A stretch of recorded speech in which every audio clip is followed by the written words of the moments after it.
We're bringing on our final guest for tonight, and um, she will be on momentarily. Her name is Elisha or Elisha. I think it's Elisha Newton, but we're going to find out how her name is pronounced. She's going to tell us. I know Newton is right. So, We is know it her. Elisha, Elisha, Elisha? Is that what it is? Well, Can you you have to. unmute? Can you unmute? Ellisha. Elisha. Okay. All right, Elisha. Welcome to Black Authors Matter TV, Ellisha. Hello, hello, hello. How are you? Good to see you both again. To Okay. see you. Look at you looking all chipper.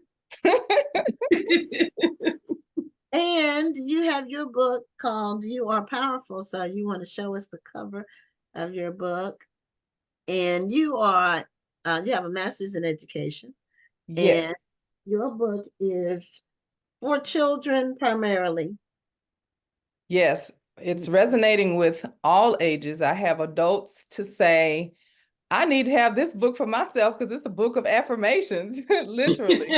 So, so literally, I said 3 and up because typically students can read for themselves at 3, but anyone can read it at any age to any child, and like I said, adults are finding it engaging and it resonates with them with the piece of music that I wrote in the book, as well as art. It's interdisciplinary, as well as talking about God's light is the love that the others see in us, and it's empowering, and it's also impactful.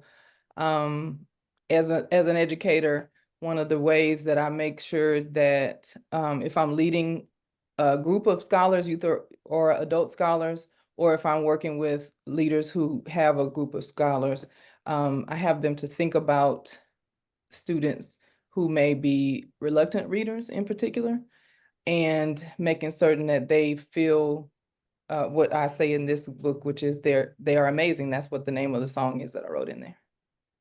Do you find that they're reluctant readers because they're afraid to read out loud?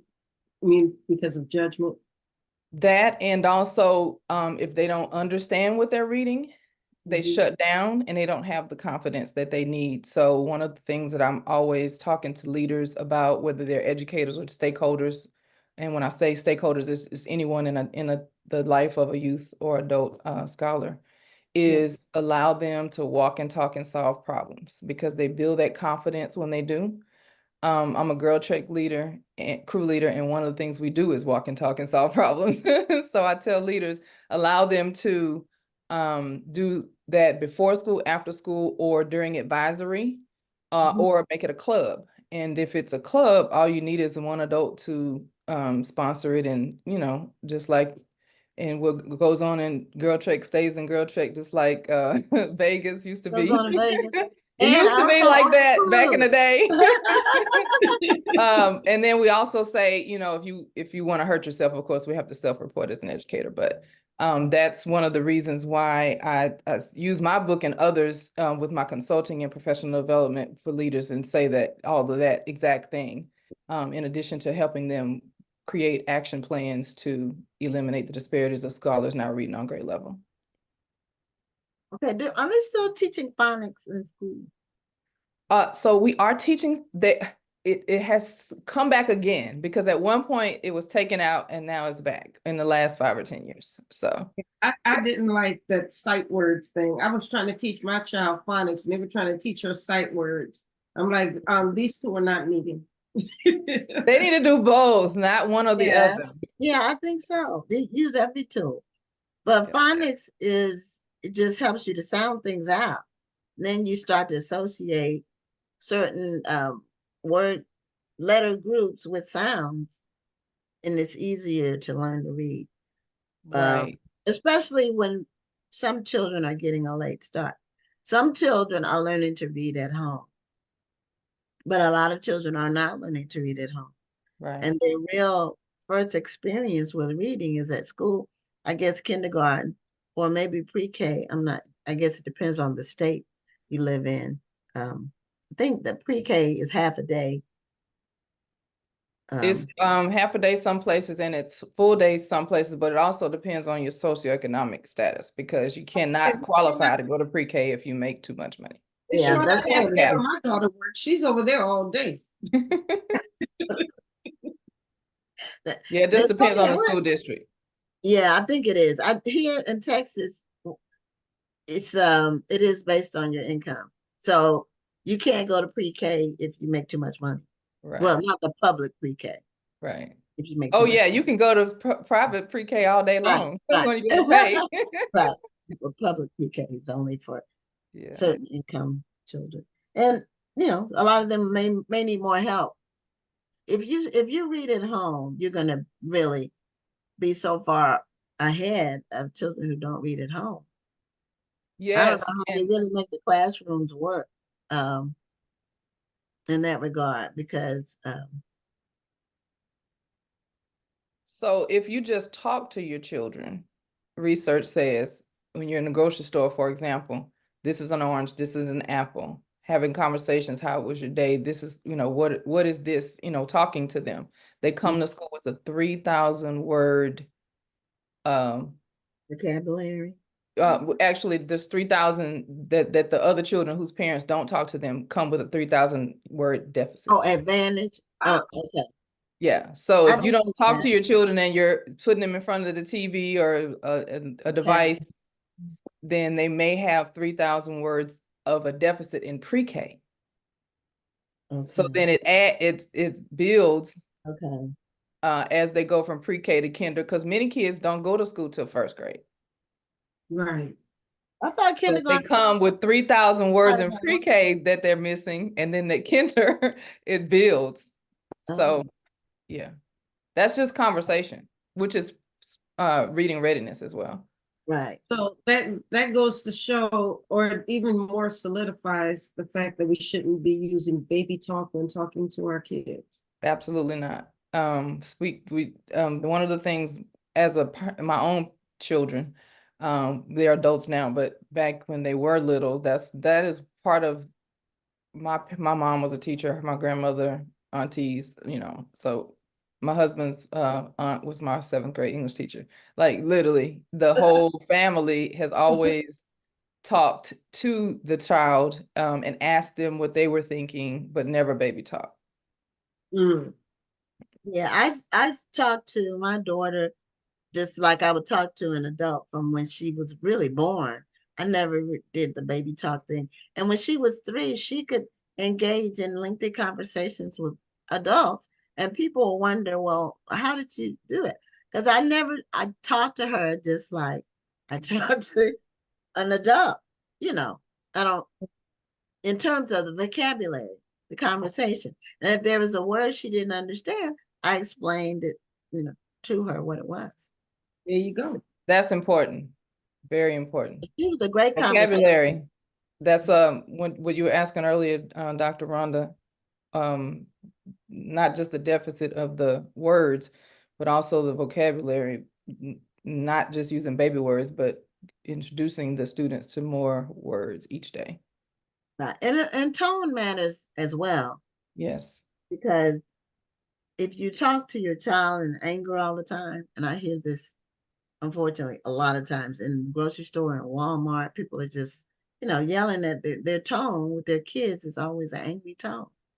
Yeah, And that's the other reason they shut down too. yeah, And don't have the confidence to want to read, and they shut down. yes, or even talk, meet people. Exactly. It hurts with socialization and everything else. Yeah, that's very important, socialization and holding a conversation. One of the things that we always talk to scholars about, and also leaders who are talking with scholars, is having them to do presentations because it practices those skills. So that when they're presenting, it's part of literacy anyway. And so that's really powerful for them to, at an early age, be comfortable with taking risks, which is also part of why they don't read. Some reluctant readers don't. Mm-hmm. Now, You Are Powerful is a part of a book bundle, correct?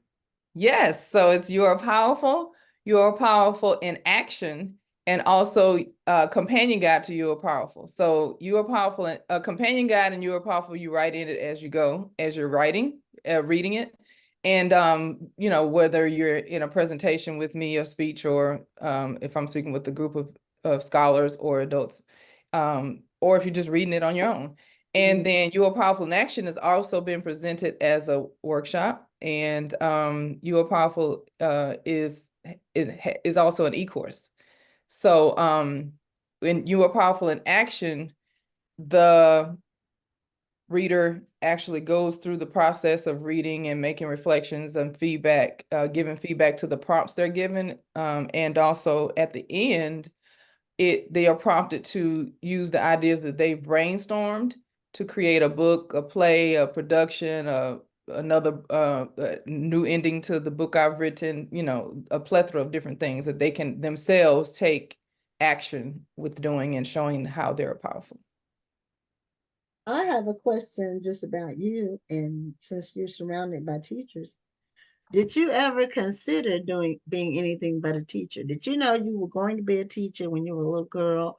Did you all ever play school and you were the teacher and all of that? Or did you ever say, well, I'm not gonna be a teacher because everybody's a teacher, and let me do something different? Did you ever think to do something different? Or did you always want to be a teacher?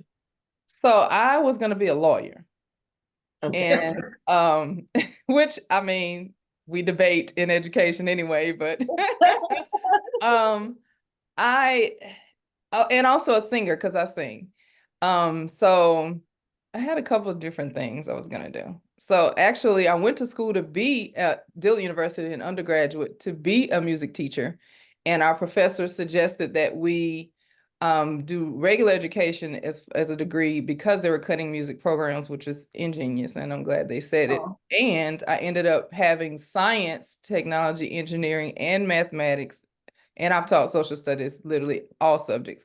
Because when I did that in undergrad, I fell in love with STEM. It wasn't a buzzword back then, but I did 45 hours at Southern University Lab School through a program called C-STEM for educators to come in the summer and get a hands-on training with Project LEAD, Project WET, Project WOW, Project Learning Tree, all different types of ways to engage your students with STEM.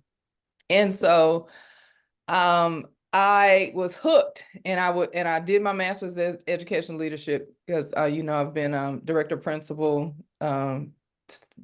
grants, funding for federal government federal funds for Title 1, 2, 3, 4, 5, 26 and a half years of working for other folks, as well as district level, and at Texas Southern University, I was an internship supervisor and doctoral fellow, and Education is really just what you do. right. So in that process, I have the perspective of teaching everything from pre-K to adults, literally. So I really feel like as a lawyer, I would have done less, even though I plead the case of all scholars and the leaders who were, you know, over them at all those different levels. So I kind of do it anyway, even though it's with the label of educator and builder and innovator. So when did you decide to take it to a different level and write books? You know, you've been an educator for so long, and now you're writing books geared toward the very population that you're teaching. So in 2021, my husband sat me down. You have to pop your collar when you say that part. And, and so I literally, that beginning of that year, I said, this is the last year I'm working for other people. So I knew I was going to start a company. I was going to start a school. And then I decided to do a leadership type institute for adults, which is coming soon. But so I have been a published author since the 5th grade, when my teacher told me the book I wrote, because I shared it with everybody else, I was a published author. And then in undergrad, I wrote a book in children's lit with a colleague. So that is in the Dillard University Library. So, but this is the first book I've written since then. in 1990 something or another, between 90 and 95.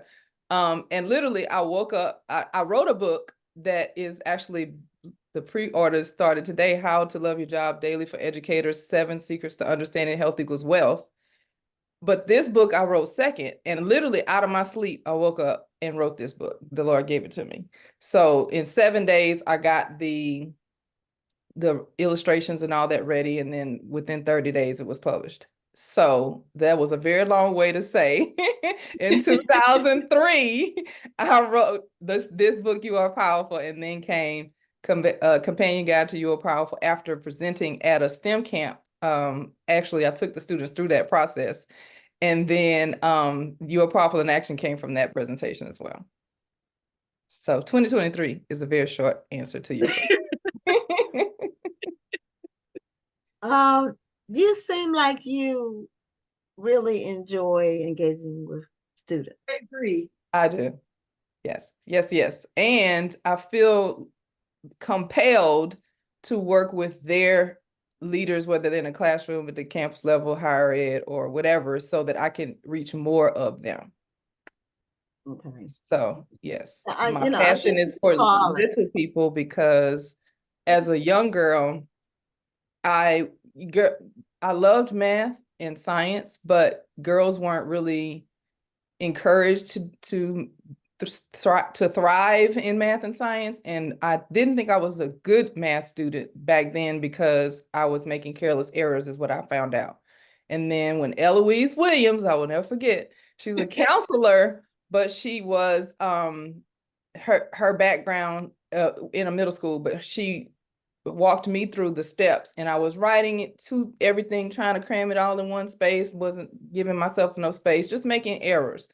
And so as a young person, you know, your village always says you're beautiful, you're smart, you're amazing.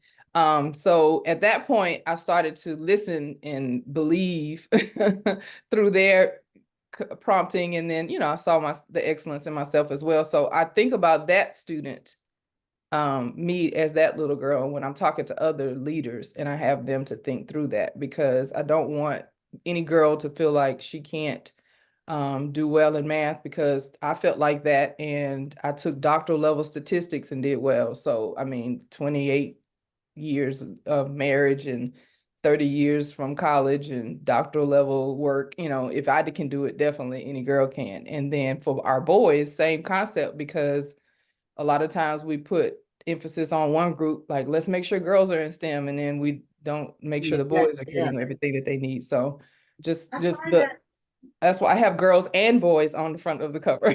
Awesome. I mean, because I find that at sometimes we say things and maybe we're saying it to help, but we as adults often put certain ideas into kids' heads by saying, well, girls aren't really good at math. And so now the young lady has built an excuse in her head why she's not good at math. And then the same thing with boys. Maybe boys aren't good at English or whatever the stereotype is. So it puts it in their heads that they don't have to be good, or maybe they're not doing as well because they don't do well because they're a boy or because they are a girl. So I like the fact that you weren't even putting those ideas into their heads. You're saying, hey, I went through this and I did it. I know you can do it. Let me help you do it. Yes. And also as a teacher in the middle school classrooms, many of the scholars when I was teaching 8th grade in particular, they start taking the state test in 3rd grade. And then when they came to my English language arts class, because from the very beginning, I tell them I'm taking out all the fluff. I'm only teaching you what you need to know, and go from there. And once they took the test, they came to me to say, what do you mean I don't have to take the test again? What do you mean I'm scored at the highest levels?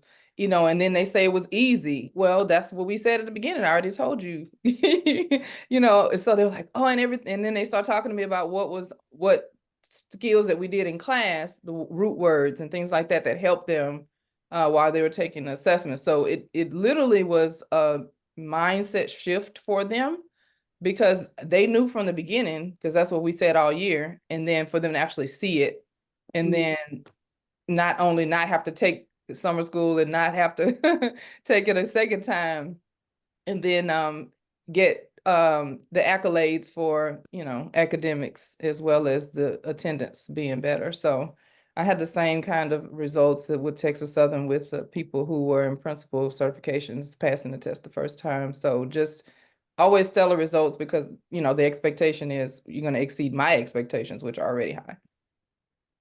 Yeah, All the right. children will rise High to the level of- expectations. Yes. yeah, they do. If you don't expect anything, that's what you'll get, nothing. And Exactly. and children pick up on that. And children really like to please adults, or the, you know, the people in their sphere, their parents Yes. or their teachers. They really do want to get their recognition Yeah. Yeah. from teachers. But sometimes I think if they fall too far behind, they start acting out. Well, Just because that's one of the of the reasons I have this destiny. company, because I'm telling leaders, because I've been on both sides, don't forget, we have all the tools we need to make sure we eliminate the disparities of scholars not reading on grade level. 60% of them are reading below grade level district-wide in lots of school districts in the country. And so literally, if they're thriving in literacy, which is, I say English language arts, reading, writing, listening, presenting, and embedding research, they're going to thrive in science, technology, engineering, mathematics, football, cheer, basket weaving, whatever they're doing. So we want them to thrive, read on grade level and above, and not just, you know, the minimum, whatever the state requirement says. Right, right. Do you think we'll be able to make up for the learning loss from COVID? If we use the tools we have that we know work, yes. If we keep trying to do things the way we did them before, maybe it'll be an uphill battle, because it's changed. That's a So change. our thought process needs to change. Yeah. This And is I why was some in of I us- was in the classroom during COVID, so This is why some of us are still teleworking 4 years after the pandemic. it can be done. And there are, I am hopeful, because there are many of us who are like-minded all around the world, not just the country. Within my network, a lot of us have been talking, and even last week at Space Exploration Educator Conference, a lot of them in different countries are saying the same thing. So we can do it. We just need to work together. As So Phyllis And also having the parents as the stakeholders and the people in the community, because some of the disconnect is some of our parents of the scholars didn't do well in school, still don't like coming to the school, and they think that whenever they do come to the schools for something negative, and to shift that thought process. When my both my boys, they're older now, one's 25 and one's 20. When they were in middle school, I was at a point where I was either in school, or I'm not certain what was happening at the time, but I was able to go during the day to be part of the VIP, is what the principal called it. So he would have, you know, it was just volunteer, you know, like PTA, but he called us the VIP too. So he had the red carpet and all kinds of stuff. But anyway, so because we were on campus and we were visible, the scholars knew, you know, I might see my mama, you know, so I'm going. Not, you know, not that they were doing what they shouldn't be, but it's just having them to be able to see that, you know, even if it wasn't their mom, some mom or dad would be there, and that we were not just parents at home, we're also stakeholders for other people's children as well. So I think that kind of connection, and in the parent connection with in the classroom with the teachers as well, is important. And I call them very impactful people, not just very. in the comments, she said that we need enthusiastic educators. And it sounds like you benefited from having enthusiastic educators, and you are one yourself now. Yeah, yes, my mom, 44 years and 10 summers. My grandma, 25 years in the public school system, 10 years at the kindergarten academy, and pledged Delta Sigma Theta at 67 years old. Yes, she was very spry. And auntie, as I said, is an educator. My husband's aunt was my 7th grade English teacher, literally surrounded by educators my whole life. Not just educators, but, you know, professional people. But So do they all teach at K through 12 in there, or are they? My mom did, I think 1 year in elementary, but most of it was middle school. Okay. And my grandmother was elementary, and she literally, there's a whole community of people because of her who read, and started reading at 3 years old. She had a audio tape, cassette tape she created to teach them after she taught them to practice it. And then they had their grandchildren, their great grandchildren coming to get tapes from her. And then at her funeral even, the pastor was a cousin, and he said he was one of her students, and he asked everybody to stand up who was either taught by her or, her tapes or something. And there were more than 20 people standing. I was about to say the whole building stood. More than 20, yeah. So she That's was, awesome. Well, teachers shape the leaders of tomorrow. yes, we do. They can shape. I had great teachers, so I was So, blessed.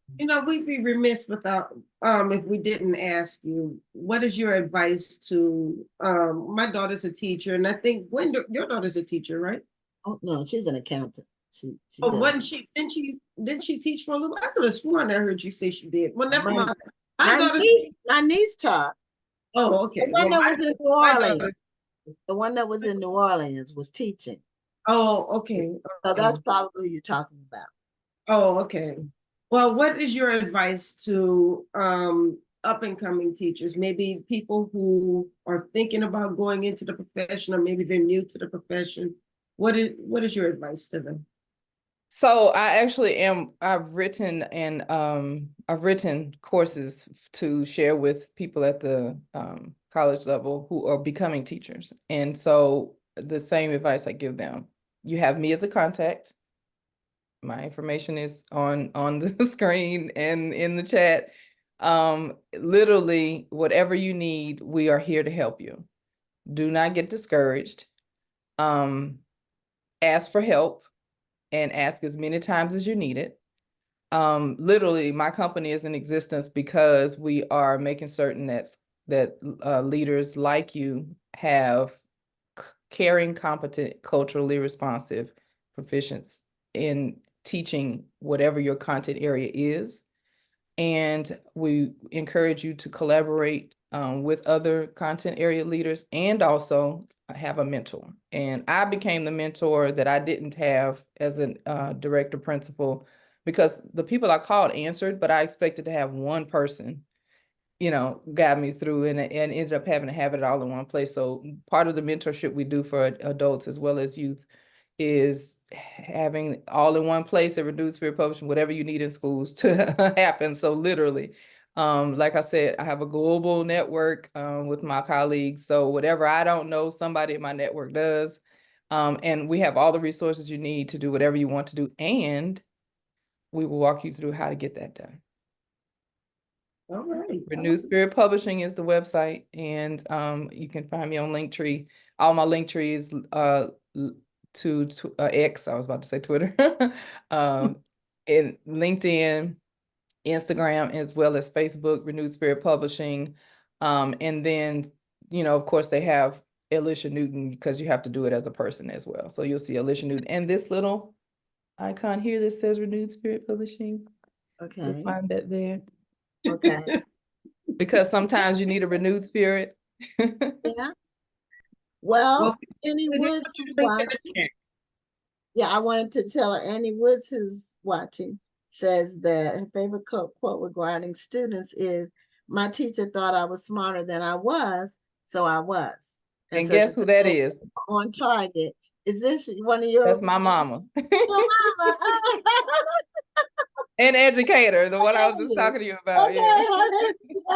She didn't say she was your mom. She Yeah. said you were on target, Mrs. Newton. So Yes. okay, well, great. Well, with that, mama has spoken, and so we can't. She has the last word. So thank you for being a guest on Black Authors Matter TV, and thank you for all you do for the students and educators. Thank you. And I do want to say one thing. Remember me, lady. When you think of lady, my superpower is love. All the people in my village I am because they are.